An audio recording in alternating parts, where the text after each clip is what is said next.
Hello, I'm back. So just a quick little update video today. Just thought I'd fill you in on a few record adventures, I guess. So I've got a bunch of videos planned for this channel. Sometimes with certain videos which are a lot more planned, ones that are quite a bit more than me just switching on the camera and talking. They tend to just end up going on for like weeks and months because I get really perfectionist about it.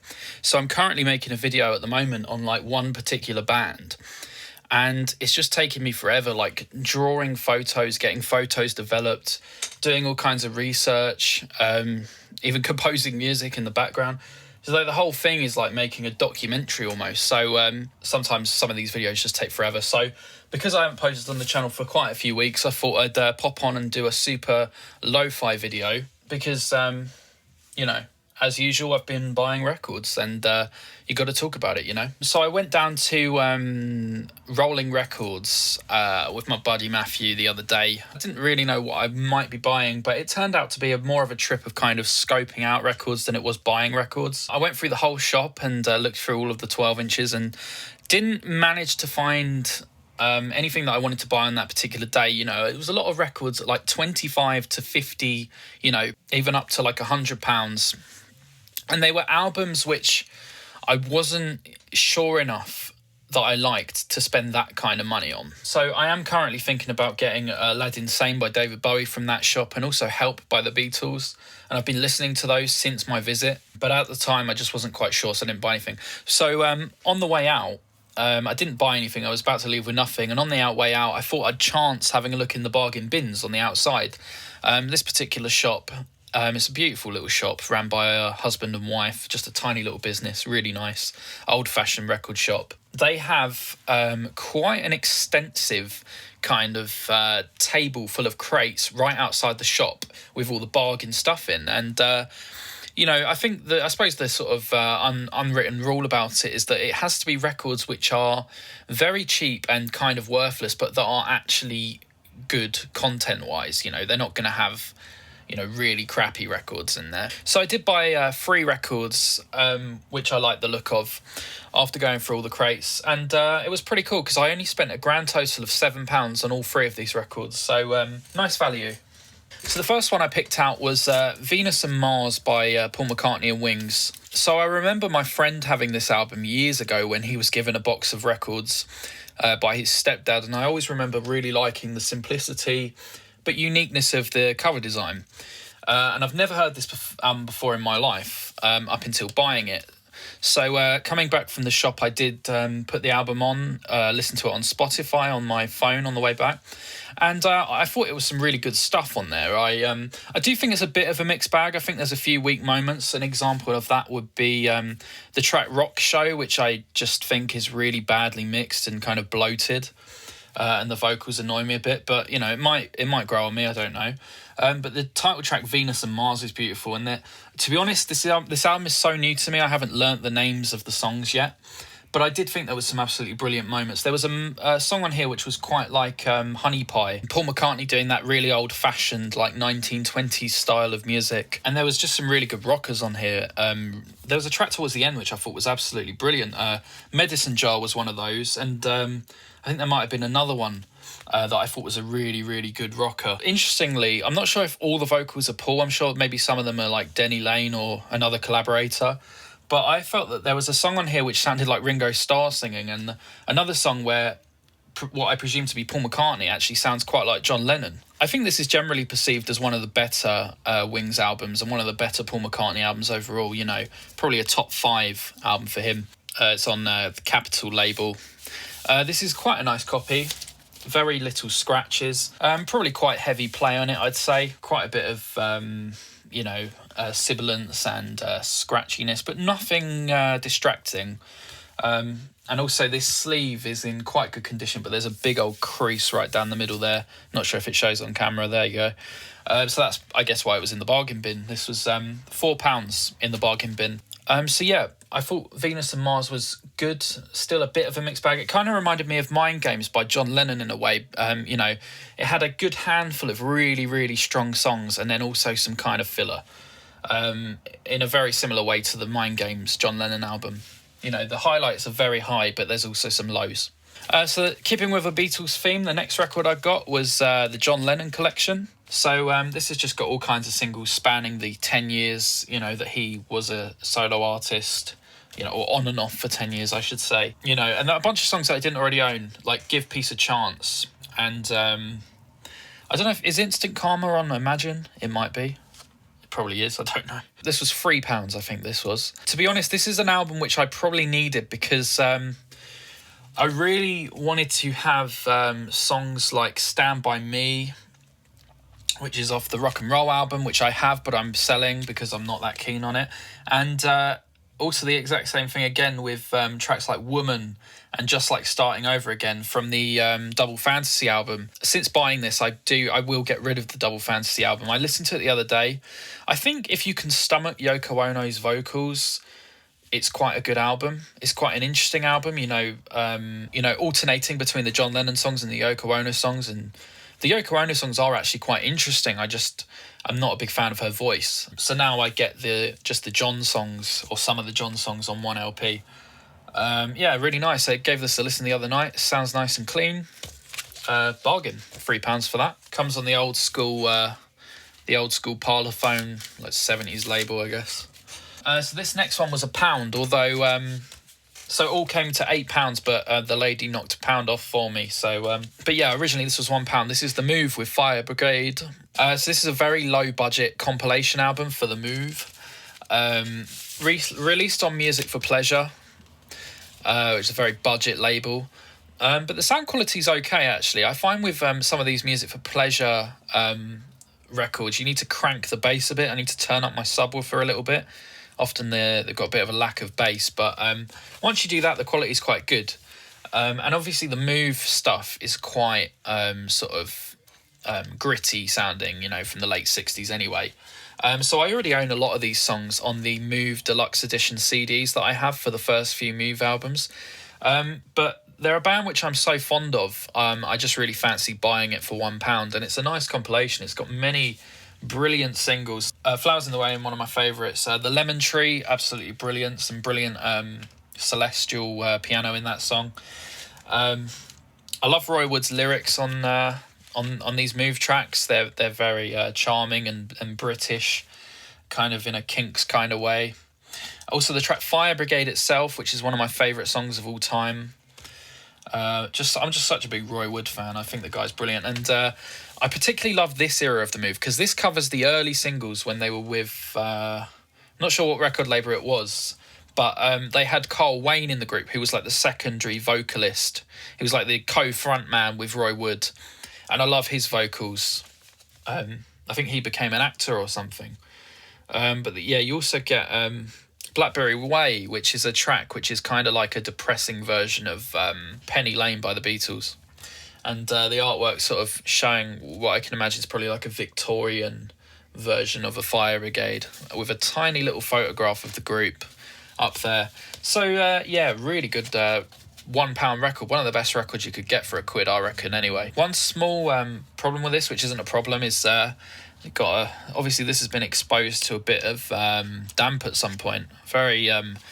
Very wobbly sleeve, but the record's in great shape. It's near mint. So next up, I've got a bunch of charity shop finds, some really lucky charity shop finds. I've been going out far and wide to different charity shops, you know, getting up early in the morning and just exploring different towns which I haven't been to before, just having a look what records all the charity shops have. And one thing that has benefited me a lot is just kind of asking, really, you know, even if they don't have any records on display, just saying, you know, have you got any?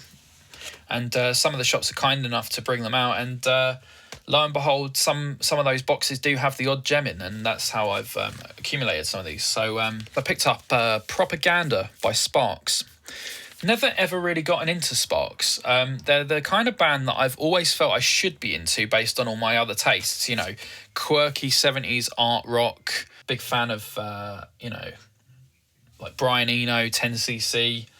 All of these kind of 70s art rock guys, even guys later on like Ween are kind of similar to this kind of thing, and I'm a big fan of them. So I always felt like I should be a fan of Sparks, but never listened to them. Never found a record. So this is the first time I've ever even seen a Sparks record, let alone listened to one. To be honest, I think this is too early at this point to really have a properly formed opinion on this, but I thought it was pretty good. Someone's Tipexed on the cover there, but fortunately it's not really on a significant part of the cover.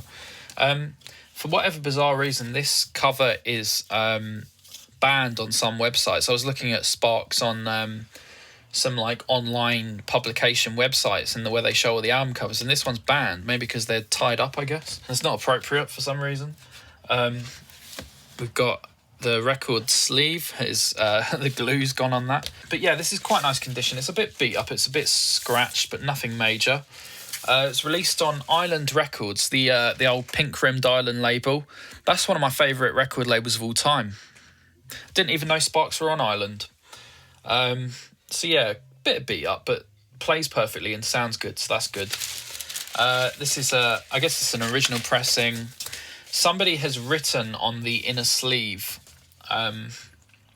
This belongs to Tina and Roland Dodd, January 1975.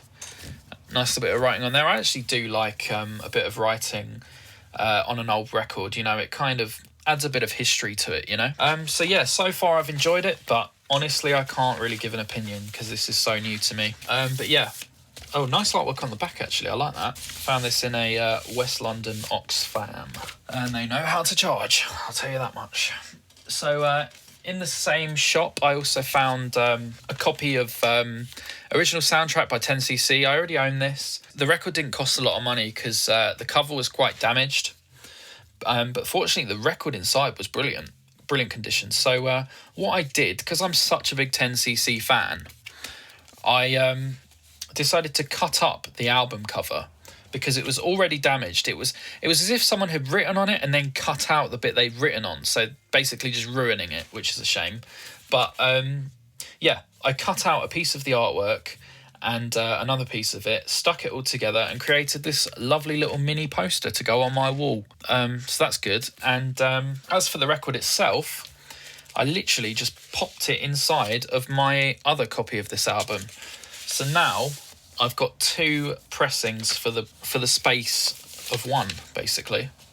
So I don't have to ever worry about like wearing this down. I've got two records in the in one sleeve. And the reason why I've done this is because I do love 10cc. I've got a big affection for them, and they're a band which I will spin on vinyl a lot. And this was only £3, so getting like a spare copy which just fits seamlessly inside of the sleeve without using up any extra space, it's a very good thing. It's a slightly different pressing. I think my pressing might be an Italian one, actually, and that one was a UK pressing. So, yeah. But to my ears, they sound identical. So, from that charity shop, I also picked up this snazzy little retro Smarties mug. Really like that. Really good condition as well. It's like really old, like probably from the 90s or something, but it's like brand new condition for my cup of tea. So this next record is an absolutely incredible find. So pleased with it. Absolutely excellent. So I went into this big old junk shop, this big old secondhand store where they sell everything and everything. This shop just went on for as long as the eye can see. And I went over to the records straight away, and they had like, probably about 30 tubs of records. And it was so unregulated, it was ridiculous. There was sleeves with no records with no sleeves. The consistency of the condition was just all over the place. Many records absolutely trashed. It was just a total free-for-all. It was insane. It was like someone had just brought these in from a basement or somewhere, and just they obviously couldn't be bothered or didn't have the knowledge to kind of grade them and price them appropriately. They just said £5 each. Take what you want. It's a £5 each. You know, if you can find something good, take it. So because I'm very, very dedicated to this hobby, I spent a very, very long time searching through, and I managed to find a couple of absolute gems in there, like proper like diamond among the rough. So unfortunately there would have been a lot more stuff that I'd gotten out of this store had the condition been a lot better. They had a lot of ELO, they had a lot of Who, Stones, you name it, all music from this period. A lot of it just totally trashed. Absolutely no point even touching it with a 10-foot pole. You know, it wouldn't have even played on the turntable. Just awful condition, you know, dust, mold, scratches, damp, records like stuck together, records stuck inside of sleeves where you couldn't pull them out. But fortunately, these next two records, and particularly the next one, it was like a miracle. Like, they were not mint, but very, very good condition. So this record, I cannot really show it in very much detail because I'm sure it violates many YouTube policies and this video will probably get blocked. So I'm going to try and show this. I'm going to have to kind of show it from a distance, but it is Electric Ladyland by Jimi Hendrix Experience, which is an incredible album. So I didn't even realise how much this record is worth. If you can find the original pressing of this album, it's a triple figure album. You know, it goes way up into the hundreds depending on the condition. You know, even a beat up one will go for like 200 quid. And I checked out the catalogue number for this one, and it's a 1984 pressing. The album was repressed with this sleeve. I think it was repressed in the early 70s and then again in the early 80s. In 1984, at least here in the UK. So, yeah, this is the 84 pressing, and it's still worth a pretty penny. It still fetches like between 50 and 70 pounds. So picking it up for a fiver in quite nice condition was a real thrill. It really made my day. So I've always been aware of this album. This is actually my brother's favourite album of all time, and he believes it is the greatest album ever made. So he was so impressed when I found this. He couldn't believe it.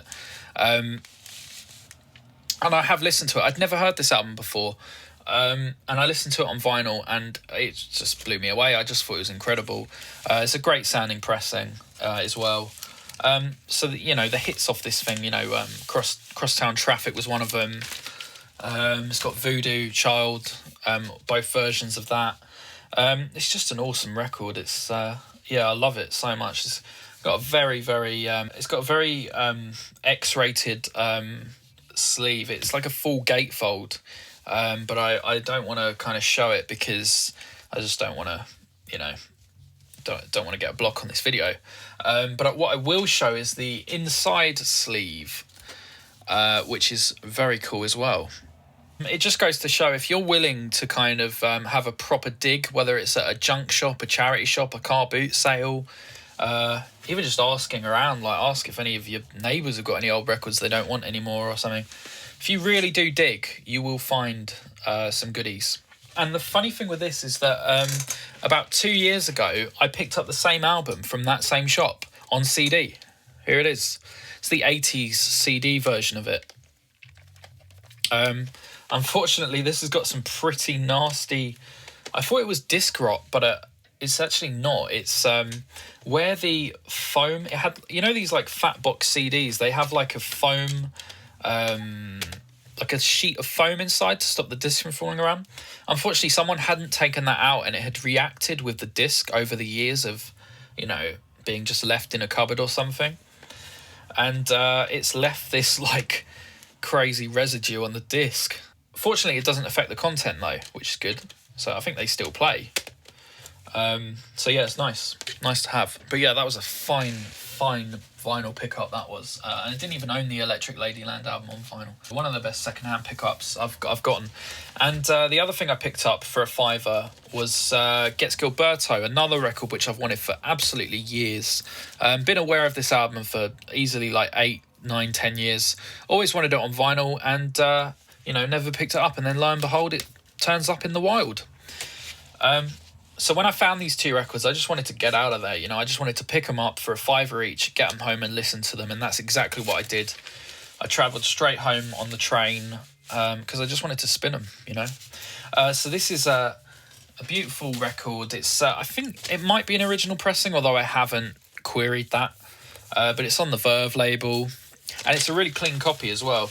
I mean, there are a lot of micro scratches, as you'd imagine any record from this period would probably have sustained. However, it's got a really nice clean sound. It's got crackle throughout, but it's not invasive in any way. If anything, it adds to it because it's got such a this album's got such a cozy, warm sound to it anyway. I think a little bit of crackle in the background is like adds to the atmosphere, you know. It's like a little warm fireplace in the corner. So, yeah, beautiful record. Classic bossa nova. Brilliant. I've listened to this twice already and I love it. Next one is one I still haven't listened to, I'm afraid. This is Deep Purple with, what's the album? Stormbringer. Yeah, got this for £1. Stormbringer. Quite a bit of damage on it. I've heard people speak about this album saying it's quite good from the classic period of Deep Purple there. I can't remember what the condition's like on this. I'll have to spin it soon to see whether I like it or whether I want to pass it on. Yeah, it's good condition. Warner Brothers label. Oh, got to stop this from falling. Yeah, nice. Nice. Not bad. The next one was quite an exciting find. It is the Ghostbusters soundtrack, the original soundtrack. When I found this, I wasn't sure. I only picked it up because it was £1. I wasn't sure whether it would even play because visually it is very beat up. To look at, it's got some big scratches on it. You probably can't tell from camera, but yeah, pretty beat up. But I put it on the turntable. I had a good listen to it, and it plays all the way through, and it actually sounds very good. So yeah, lucky that that actually sounds good, I guess. Maybe sometimes with scratches, if it's not a deep enough scratch to properly penetrate the groove, it's all right. If it's just been scratched right on the very outer surface, I guess. That's what I'm guessing, how it works from my experience, because I've got quite a few fairly scratched up records which still sound good and play. But obviously this thing kicks off with the Ghostbusters theme by Ray Parker Jr., one of my favourite movie themes of all time. Cleaning Up the Town, performed by the Busboys. And then several other tracks which are very of their time. There's a song on here which was just like so reeking of Phil Collins, but it wasn't Phil Collins. And then towards the end of the album, we get a couple of tracks from the score. So a bit of commissioned like sync music and a bit of score. So nice. But Ghostbusters is one of my favourite 80s films. Can't go wrong. So some of you might call me a little bit boring for this next one, but I really like it. This is Essential Classics. This is a classical compilation on the Deutsche Grammophon label, and it's basically like a best of for the whole history of classical music, going right through, you know, the Baroque period, the Romantic period, just classical, all of the classic stuff. There's some pieces which resonate with me more than others, but I quite like the whole thing. This is quite new for a classical record in a charity shop. Like most of the stuff you see is 60s and 70s. This is from 1990, so this is quite new. Nice find for £1. It's a double album as well. So a lot of stuff packed on there. A good one to have if you're not a classical collector particularly, you know, just sort of getting some of the main, most famous pieces, you know. This next one is a bit of a bittersweet find. It's Rolled Gold by the Rolling Stones. Released on the Decca label. You can tell that this was a really good pressing because it does sound really good and bits of it sound very good, but unfortunately my copy is a bit inconsistent because it's a bit abused. So bits of this are in really good condition. It's a 2-disc album. Some sides are like near mint, and then other sides are very heavily used, to say the least. Like no major scratches, it plays all the way through, but just like thousands and thousands of like little micro scratches. Just looks like it's been pulled in and out of the record sleeve very harshly, causing a lot of sleeves, and then that does unfortunately come across in the sound. You know, every rotation you'll get like a like that kind of thing, you know, where the more kind of beat up section of the record is running under the groove, or running under the needle, I should say. So yeah, but it does sound really good, and it's a really good selection of tracks. Believe it or not, I've never owned a Rolling Stones album in my life, which is something that I need to change. I never got into them much, but listening to this, it's made me got them really, really into them, particularly some of these early tracks, which are just really good. Little Red Rooster, I Want to Be Your Man. That's a Beatles song, actually. A lot of covers on here. I really liked a lot of the early stuff on here. Some real gems, as well as the really famous tracks that everybody knows. You know, Gimme Shelter, Painted Black, Under Your Thumb. Songs that I already loved anyway. So now that I've got this, I can keep this copy for now, but I will definitely strive to find a more mint copy of this, because it's a great sounding record. It's just unfortunately that It's just unfortunate that this version of it is a little bit shagged. So we'll see what we can do there, and try to get a slightly nicer one into the collection. But yeah, that kind of inspires me to buy more Rolling Stones, to be honest. I would quite like to get Exile on Main Street, and maybe the one that's got the toilet on it. I think that might have been Beggar's Banquet, maybe? No. Might have been Let It Bleed? No. What other albums were they that they did? Oh man, what are they? Sticky Fingers, was it? I can't remember. There was one that had the toilet on it as the alternative album cover. Anyway, this next one was quite a nice find. Quite a nice copy of McCartney, by Paul McCartney, of course. Really nice laminated sleeve on this one, actually. The whole thing just has this really nice laminated feel about it, and then you get all of Linda McCartney's photography in there. This was £1 as well. Quite a nice copy. Bit beat up, but not bad, on the classic Apple label. I got all these from a boot fair, by the way, the last couple that I've shown. This one I picked up quite a few months ago, but I thought I pulled it out the other day, having not listened to it, and gave it a spin, and I quite enjoyed it. It was Milt Jackson, and the album is called Sunflower. I like the cover a lot. I probably like the cover more than the music, with the big ostriches on there. Yeah, this album had Herbie Hancock on it, among a few others. It's a nice kind of vibraphone album. I think Milt Jackson was a vibraphone player. So it's just kind of chilled out jazz, you know, sort of almost elevator music type stuff. It's the same identical cover on both sides. So last but not least, a couple of eBay pickups. So I got The Good, the Bad, the Queen with Maryland, although technically it's untitled band with Maryland, because The Good, the Bad, the Queen were never given an official name. They just put records out under that name because you need a name to release an album. Yes, this was the second album they did. This is very relevant to a video I'm doing. I'm doing a video all about these guys, going into quite a bit of detail about their first album. But this is the follow-up. This is from 2018. This is very good for a modern Damon Albarn project, I'd say. I like this much more than a lot of the newer Gorillaz albums. It's got a nice British sound to it. I like a lot of the places that Damon Albarn describes. He really kind of takes you to the sort of British seaside-y kind of places that he's describing. Produced by Tony Visconti, that one. And then finally, I picked up another copy of Brian Eno's Apollo. This was with his brother Roger Eno, and also Daniel Lanois, who provided pedal steel guitar as well as a lot of effects and things like that. This is my second copy of this album. I had a copy before, but I thought the audio quality might be better on this one.